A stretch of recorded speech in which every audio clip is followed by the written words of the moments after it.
Hello everybody, welcome back to my channel. If you watched my Boxy Lux unboxing, I talked about filming this. Decided to film it. I'm going to do a little like show the baby, do a little kind of update video. I don't know how long it'll be. It might be a little like rambly, a little long. Hopefully that's all right. So yeah, if that's something you're interested in, definitely stick around. Make sure you're subscribed if you're not already. And yeah, we're going to jump into it. I'm going to show the baby and then we'll come back here and I can kind of fill everybody in on how things have been going, adjusting, all of that good stuff. So yeah, let's go see her. She sleeps in this bouncer seat, usually in the evenings. There is little Miss Amelia. We call her baby Mia. Okay, so there is the baby. Yeah, we call her Mia for short. That was kind of why we kind of went with Amelia. My husband likes the name Mia. One of his favorite movies is Princess Diaries, so Princess Mia. Her nickname is also Squeaks. She had a very squeaky cry when she was born. She was born by cesarean section, so I think, you know, sometimes when they're not going through like the actual birth canal, they don't get quite all the fluid out because she was very, very squeaky. So I call her Squeaks, and so does Mike. So yeah, that's the baby. She is, she turned 2 months on the 11th. She weighs, I'm not sure exactly. She has got to be close to 13 pounds. She was 9 pounds at birth, and then when she went for her 1 month visit, she was at like 12.9, so she's got to be close to 13. She is in 3 to 6 month clothing. She could not wear newborn clothing at all. She was 9 pounds. I don't know if I just said that. She was 9 pounds, 8 ounces when she was born, so she could not wear newborn clothes. Couldn't use the newborn diapers. They were all too small. So she went into the 0 to 3 from the get-go, and she is now in 3 to 6 month clothing. We're still able to use the size 1 diapers in the Huggies, so I'm trying to get through what we have of those, but she really should probably be in a 2. So I need to see how much I have downstairs. You can exchange diapers, fun fact, without the receipt. Stores will let you do that. So if you have diapers that are unopened, so I may look and see what I have down there in one still and see if I can exchange them. But yeah, that's where we're at with that. She's a big girl. As far as Amelia and Emma compare, Emma was a little more like sitting up, a little more like head control than Amelia, but that's only because we held her more. Unfortunately, with the 1-year-old, she's in the bouncer seat and the swing a lot. I try and put her on the floor a little bit with Emma, but Emma, you know, wants to lay on her and hug her like Diana does with her, but Amelia's a baby, so she's too small, and Emma doesn't understand. So we just have to be careful. And the poor thing has been sick twice since we've been home. She had a regular cold 2 weeks after she was born, and then all the kids ended up with the RSV virus that's going around, which is partially why she still sleeps in that. She's never really sat flat since then because the cough and being congested. The doctor recommended her sleep in that, so she's kind of gotten used to sleeping in that. So I have to figure out how to transition her into the crib. She's done about 30 minutes here and there, but never a full night. She has not slept flat since the hospital because of being sick. So she either sleeps in the swing or the bouncer seat. I've had her on the bed a little bit, like in one of the boppy pillows propped up, but she's never been like flat. So I don't know how that's going to go. I might try and transition her when Mike's home. Mike is still truck driving.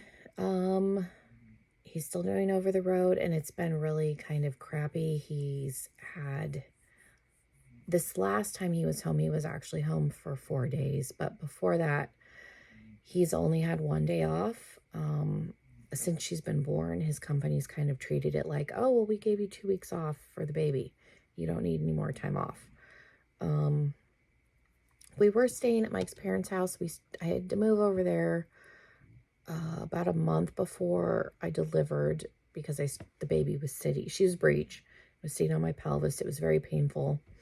And then I had a C-section, so I had to stay there the 6 weeks during recovery, and then reached a point where I was ready to move home. Mike's grandmother lives with his parents. She has a little bit of dementia, but she's not as, like, my grandma has really bad dementia. She's not a very nice old lady, and there's, boundary issues with the kids where she's 90 and shouldn't be, Emma weighs like 25 pounds. Like, she's short, but she's solid. And told her, don't pick the kids up because she actually dropped her. Not like super bad, but it was one of those things where she was like, I'm grandma, I can do whatever I want, basically. So got to a point where I didn't want her around the kids. Not a very nice lady. So we moved back home. She went to visit relatives in Texas for Thanksgiving, and we moved back to our house while she was gone. And then my in-laws were also gone for 3 weeks. It was an adjustment when they left. They were originally going to take Emma, and I was going to have Diana and the baby, and then the kids got the RSV virus, and they could not take any of them. So I was by myself for 3 weeks with the 3 kids. It was an adjustment. I'm going to try not to cry too bad. It's been one of those things where, like, I cry a little bit every day, and it's not that I don't want to be around my children, but it is an adjustment. I honestly don't know how military wives do it, because the only other thing I can compare this to would be somebody that their husband or wife was on a deployment and they were gone completely. So I do understand why spouses have gone and stayed with their parents while their spouse has been deployed, because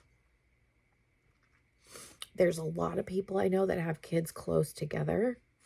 And I'm like, how do they do that? And then I have to remember that their partner has a normal job and comes home in the evening. So they're not by themselves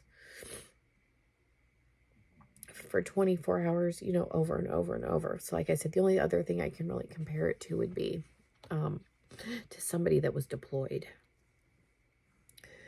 And then with him only having 1 day off, so it was one of those things I really had to weigh. Everybody was miserable at his parents' house with his grandma, so it was not worth staying there to me. And like I said, his grandma has absolutely no respect for boundaries and is just generally, like, not a nice person. Like, she's nice to your face, but it was one of those things where if nobody was in the room and Diana, or my 4-year-old, was in the room, she would be mean to Diana for no reason. And so it's just one of those things where I just don't want her around the kids anymore. So we do not go over there at all since we've moved out. My mother-in-law and father-in-law come over here, and then if they want to do stuff with the kids, they just take them to do stuff. They just don't take them to the house. Supposedly my mother-in-law's mom is supposed to move out in January. They're talking about putting her in assisted living, so we'll see. I'm not doing it to try and force them to move her out. That's totally their option. It's just, I don't want her around my kids anymore, and my husband supports me. He doesn't like her either, so that's, a little personal information there with that, but it is an adjustment being here. Mike has said he does not know how I do it. He's watched the 3 by himself, but only for like 2 hours. Mike has never stayed overnight with the kids, all 3 of them by himself. And that's not like any shade to him. He just hasn't had to do that. And he does not know that if he could do it at this point, it's challenging, because it's one of those things where everybody's like completely fine, or like Emma and the baby are, full meltdowns at the same time. Everybody poops at the same time. So it's been an adjustment to kind of figure out how to help you, because you can't help everybody at once. And like nobody's died from crying, so it doesn't hurt anything to have one cry and then help one, and then, because that's all you can do. So I try and not get stressed out when everybody's crying, because you can't help everybody at once. But I don't think, like, my parents do come over, but it's one of those things where, like, my parents will come over to do something, and then as soon as they're done, they leave. And then, like, my mother-in-law will pick my daughter up from school and then drop her off and then leave. So people don't stay. So I tend to feel a little isolated. A couple of my friends work and they have their own lives, so they don't come over. And then one of my friends, she has kids of her own. She's going to come out next week, but I'm not super vocal about the struggle, so I think it's one of those things where everybody thinks she looks fine, so she's fine. But like I said, I cry a little bit like this every day. And a lot of it's because I miss Mike and I'm by myself. And I do have periods where I get overwhelmed. It's definitely harder than I thought it would be. But we are getting through it. So I don't want anybody to think that it's like so bad that I can't handle it. But it's just one of those things where it's a lot.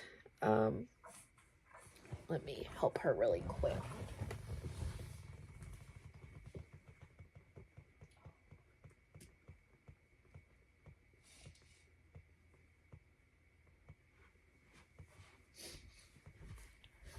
But we are getting through. Mike is trying to he applied for like a truck driver instructor job.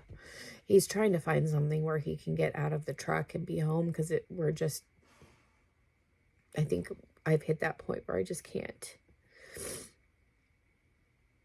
do this forever. And Mike doesn't want to miss out on any more with the kids, because he's gone a lot. So he's missed out on quite a bit with Diana, because he started driving when she was 1. And Emma, is getting older. So he just doesn't want to be in the truck anymore. And I just am to a point where I need to have him here more. And the company that he works for is just not willing to have him do local, because he makes too much for them doing what he's doing. So I think he is looking to try and get out of the truck, because I can't do his schedule. So hopefully in the next few months, the truck driving driving school would be less. So I might potentially need to go back to work, which I'm willing to do if it means that he's home. So we'll see. We're kind of trying to navigate that. And then I'm trying to go back to school to finish my bachelor's. I'm only 12 credits away, so I'm trying to finish that. That's in social work, so I could get a higher paying job than like doing hair, which would also help with him if he's making less. So that was kind of the idea behind that. Like I can try and finish that so that I can get some sort of social work position, and then if he's making less, it'll kind of help offset him making less, if that makes sense. But I don't have a lot of time like to do videos, because the only time I have is in the evening right now, and then it's like, do I need to just sleep? So I'm trying to figure that out. I do want to start vlogging, I think, because that's a way for me to get videos out and film stuff during the day. I just haven't done it yet, so I need to start doing that. Because I think once I've never really vlogged a whole lot. I vlogged a little bit when I've been in the truck with Mike, but I haven't done it a whole lot. So I think I just need to like jump in and get into the swing of it. But it is definitely a struggle. I got my wedding set back. I haven't been able to wear this we're going on 2 years, because I gained weight with Emma and I never lost that weight, and then got pregnant again. I've lost the weight that I gained with Amelia. So I'm where I started. So now I just have the weight that I gained from Emma. So my fingers are a little bit bigger. And I kept waiting for him to go down. They didn't. So we bit the bullet. This was part of my Christmas present, was we paid to have my rings sized up so that I could actually wear them, because I've been, you know, a little depressed, and I thought maybe this would be something that would help cheer me up a little bit. The depression is not so bad that I need to go back on any kind of medication, but it's one of those, it is what it is. Mike's best friend has been coming over a fair amount. He's had to help me around the house with stuff just because Mike is not home. Like, he had to help me fix the back fence because our middle dog kept getting out of the yard, and I can't go chase her down the street with the kids. So he has come over and helped me out, and he, you know, he's willing to come over in the evenings, he said, and watch videos and hang out with us and the kids if I need him to, because it, like I said, I am here primarily alone, and I just don't talk to many people. And I don't want to tell my parents, like, hey, I'm struggling, because then my mom's going to be paranoid and worried. And I don't want people to feel like they have to hang out here if they don't want to. So I try to figure that out. Like, one of Mike's friends, the guy that he kind of works for in the office, he drives one of his trucks, and he's one of the dispatchers. He had Emma and Diana go over and play last weekend, on, I think it was Sunday. His brother has 2 kids that are a year and 2 years ahead of Diana, so they all played for a couple hours. I just had the baby here with me, so that was nice. And then he came back and hung out for like maybe an hour when he dropped them off. So that was nice. And we've gone over to his house and had dinner a bunch of times. So I know him fairly well. So that's nice. So people are, you know, trying to help me when they can, which I do appreciate. But it's definitely been harder than I thought it would be. Let me help her again.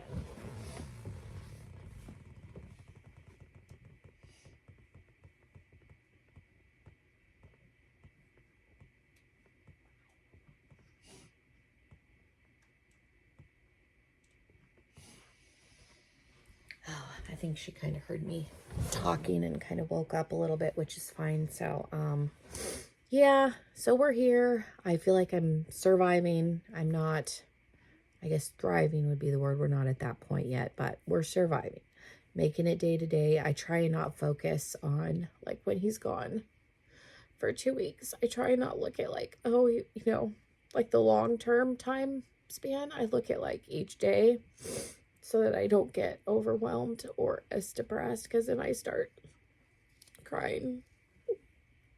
So,